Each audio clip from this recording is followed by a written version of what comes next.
Om Swastiastu. Assalamualaikum warahmatullahi wabarakatuh. Shalom, namo buddhaya, serta salam kebajikan bagi kita semua. Sebelumnya perkenalkan, nama saya Yulista Lestari. Saya berasal dari kelas C dengan NIM akhir 037. Pada kesempatan kali ini, saya ingin menyampaikan mengenai video resume dari case based learning, praktikum bakteriologi dan juga mikrobiologi veteriner.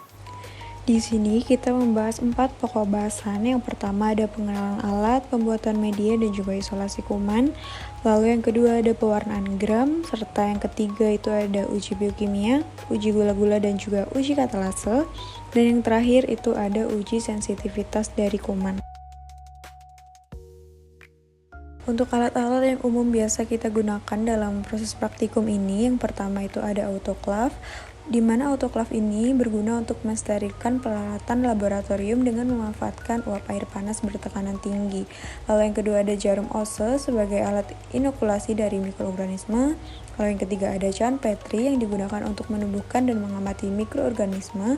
Lalu yang keempat itu ada bunsen yang digunakan untuk memanaskan dan juga mensterilkan alat laboratorium dengan api. Lalu yang terakhir itu ada inkubator sebagai alat untuk menjaga suhu dan kelembapan stabil untuk mempercepat pertumbuhan mikroorganisme atau sel dalam kultur. Lalu setelah semua alat dan bahan sudah disiapkan, proses selanjutnya yaitu pembuatan media dan juga sterilisasi. Untuk media yang akan kita buat di sini ada Meconicae agar dan juga Nutrien agar. Untuk tahapan isolasi bakteri, kita biasa menggunakan Meconicae agar, Nutrien agar, bunsen, jarum Ose dan juga sampel dari feses ayam. Nah, tahap yang pertama itu adalah memanaskan Ose agar steril. Lalu yang kedua, ambil sampel feses ayam menggunakan Ose yang sudah disterilkan dan selanjutnya goreskan secara merata ke dalam media Meconicae agar. Setelah itu, media bisa ditutup dengan cara terbalik dan juga dimasukkan ke dalam inkubator. Uji yang kedua itu ada pewarnaan gram dengan alat dan bahan sebagai berikut. Nah, untuk prosedur pewarnaannya itu yang pertama ada kristal violet diteteskan dengan 2-3 tetes pada permukaan objek gelas yang berisikan bakteri yang sudah difiksasi. Lalu kita biarkan selama 1 menit, setelah itu bilas dengan air secara perlahan. Nah, setelah dari kristal violet kita berlanjut ke lugol dengan cara yang sama dan juga kita biarkan selama 1 menit, lalu kita bilas kembali dengan air secara perlahan. Setelah itu kita tetesi dengan alkohol.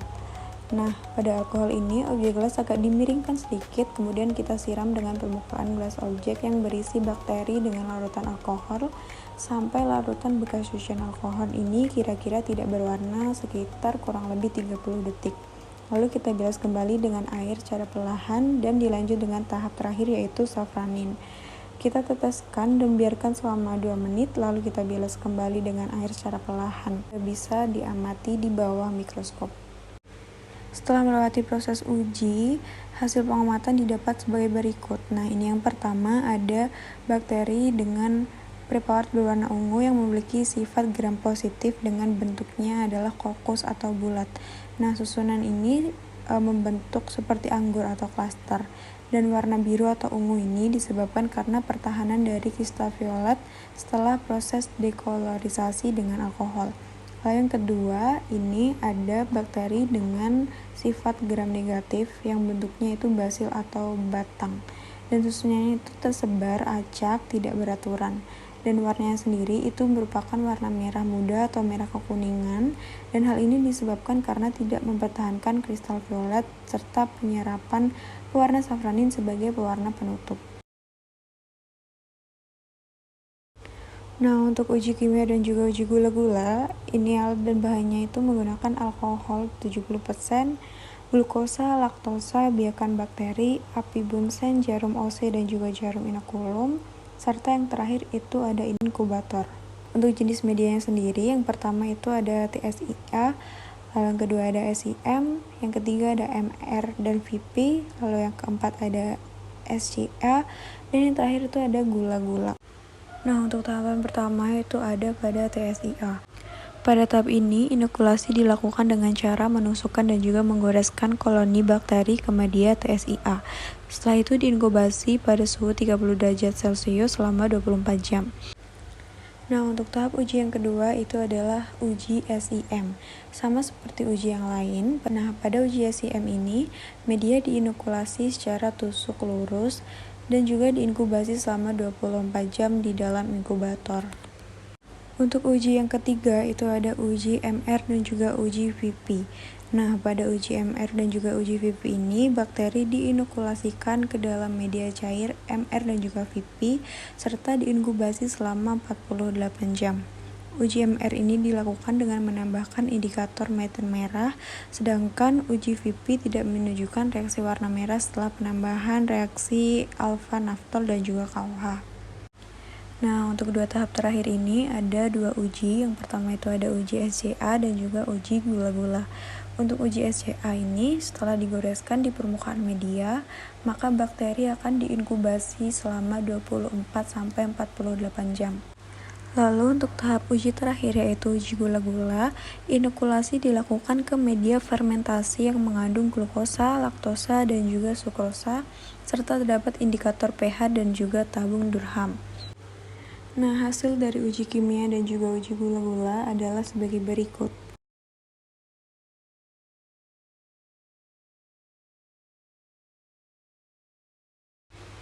Nah, masuk tahap ini adalah tahap uji katalase. Sama seperti tahapan sebelumnya, pada uji katalase ini mengambil koloni bakteri yang sudah berkembang biak pada media mekonkai agar setelah itu meneteskan H2O3 pada objek gelas sebanyak 1 tetes saja. Nah, setelah itu kita mengambil koloni bakteri dan juga diletakkan di atas objek gelas yang sudah ditetesi H2O3 tadi. Setelah kita amati, akan terbentuk sedikit gelembung di area tengah yang menandakan bahwa reaksi dari uji katalase ini bersifat positif. Untuk uji terakhir itu ada uji sensitivitas dari kuman dengan alat dan bahan sebagai berikut.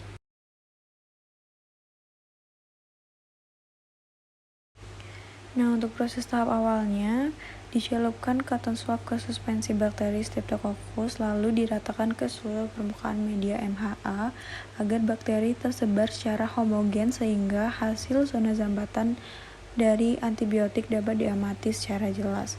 Setelah suspensi bakteri dioreskan secara merata, kita tunggu selama 3 menit lalu ditempelkan kertas cakram yang berisi antibiotik. Nah, setelah ditunggu 30 menit, maka tahap selanjutnya adalah menempelkan kertas antibiotik yang berbentuk cakram ke dalam media MHA. Nah, setelah semua kertas cakram yang berisi antibiotik itu sudah masuk, maka tahap selanjutnya adalah diinkubasi selama 24 jam. Setelah tahap inkubasi selesai, maka akan dilanjutkan dengan proses tahap pengamatan.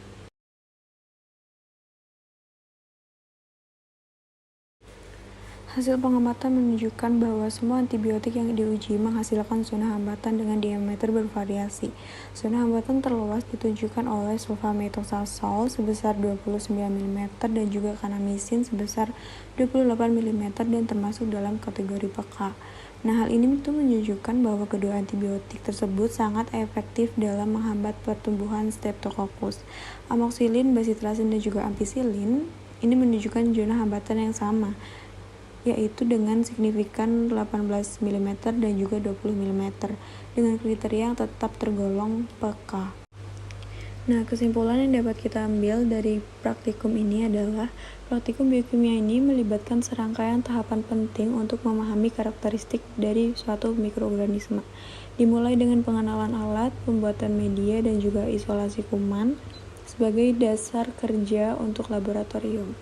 Dilanjutkan dengan pewarnaan gram untuk mengidentifikasi jenis bakteri berdasarkan struktur dinding sel. Kemudian dilanjutkan dengan uji biokimia seperti fermentasi gula-gula dan juga uji katalase untuk mengetahui aktivitas enzimatik suatu mikroba. Dan yang terakhir itu dilanjut dengan uji sensitivitas dari kuman. Digunakan untuk mengevaluasi respon dari bakteri terhadap berbagai antibiotik.